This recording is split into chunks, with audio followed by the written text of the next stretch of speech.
This is Bert. Hey, this is Alan. And we are on the map. We're going to rock this episode, baby. What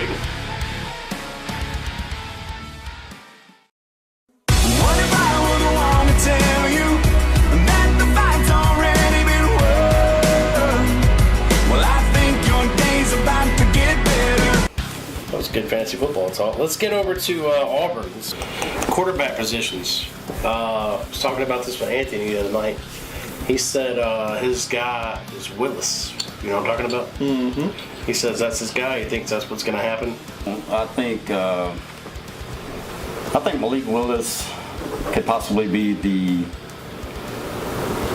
right choice just because the experience, and he might actually be able to make the system move smoothly. I think if it was Bo Nix, I could definitely see some growing pains.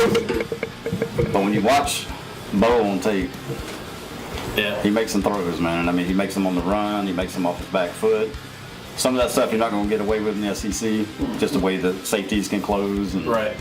cornerbacks can get on you. But just to look on film, I could definitely see Bo stepping in, but there'll be some growing pains. Yeah. I don't think the other two, Apple, Sandberg and Gatewood? Yeah, I just don't see those two factoring in. Malik Willis brings that Nick Marshall. Yeah, I've heard that. That's what he brings. Yeah. I would be happy to see Bo Nix step in there. Yeah. About 3 or 4 years ago, I would have said never put a true freshman quarterback in there. But all of a sudden, you see things going this way. But he's a Nix. It's in his blood, right? Yeah, but you the first Nix y'all had there for a minute. It's his son, right? Yeah. Well, the thing I've been confused about him is that you look at some of the sites and they put him as they'll list him number so-and-so as well, not even dual, they'll list him as being a drop back passer. I don't see that. He's definitely the dual. Yeah. I mean, he's not running a 4.5, 4.6 40. He runs a 4.7, but when you watch him on film, he's got that ability to hit the hole. He plays faster than his 40. I mean, I understand that. I don't know who will win. I'll be excited anyway. That Gatewood kid, it's just big. Yeah. 6'5", 200-something pounds, fast. I don't know, man. We'll see how it plays out. Big kid. In the summer.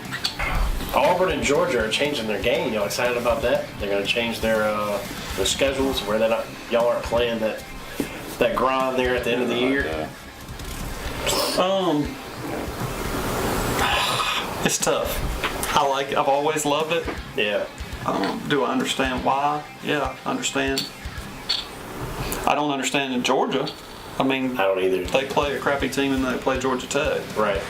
I don't know why they would even want to change. If I were them, I wouldn't. Yeah. And this is more of an Auburn team than it is a Georgia team, so I don't know why they're so fast to give in.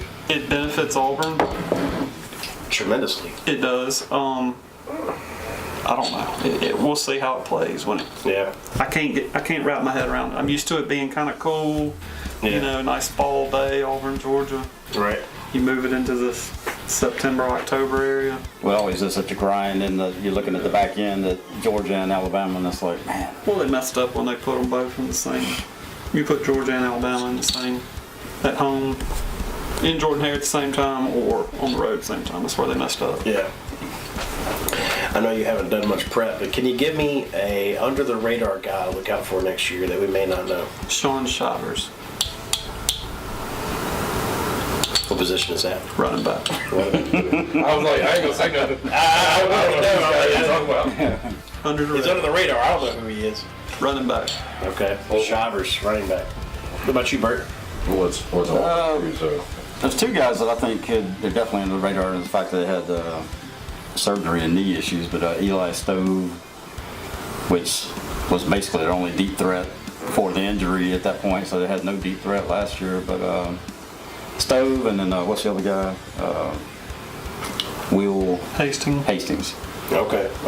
I can see both those guys making some impact. I'm not saying they're going to be at 1,000-yard receivers or anything, but I can see them. Yeah, we don't have 1,000-yard receivers. Never happens. Especially with a new quarterback. Well, you know, with a new quarterback, you don't know. I mean, this guy can turn out, this guy. We just don't have 1,000-yard receivers, period. Yeah.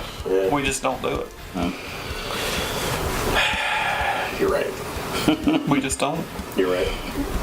We might have 4 that go for 700. Right, yeah. We don't ever have one that goes for 1,000. Yeah. Well, can you give me a prediction for next year? Where you think your outcome will be? How many wins, losses? Man, I think best case scenario, and this is just being honest, I'm not going to say there's any possibility of us winning 12 games or 11. I think best case scenario is probably 10-2. Worst case, 6-6 at the end of the regular season, and somewhere in between that, probably 8-4. And it probably depends on who the quarterback's going to be. If it's Bo, there's going to be some growing pains. We'll lose some games based on interceptions, I'm sure, here and there. But if I had to guess, I'd say 8-4. 8-4. But you, Alan? I don't want 8-4, but Brutal schedule. Yeah. They'll start out with Oregon, right? Oregon, Tulane, and Kent State. Oregon, neutral site. Auburn's terrible on neutral site. Yeah. Pitiful. I can go ceiling being 10 wins for sure. Yeah. And I could see 6-6. Yeah. Auburn's going to live and die in the lines, both lines, offensive and defensive. Well, then I'm going to ask the question that I always ask at every single one of these podcasts. Who wins the Iron Bowl next year? Auburn wins. That's one of the 6. I'm going to ask the next year. See how that I'm goes. saying roll tide. Of course you But we're all gonna say we're not gonna say Auburn's gonna win. I know. Alabama. Well, look, last year I tried this because the year before, Travis Something almost came gave out of me it. in. Travis last year, Travis said, no, I'm not going to lie, we're going to lose. Alabama's going to win. Travis actually picked Bama to win last year on the show. And I couldn't believe it. I was like, wow, he actually picked Bama. He did. He did. Of course, Alan didn't even, I couldn't even finish the question. I was like, Auburn. I'm not. You know, Alan was ready for it. He's like, yeah, you do. I was going to ask. He's like, no, Auburn. Well, don't blame him. It's in Jordan Hare this year.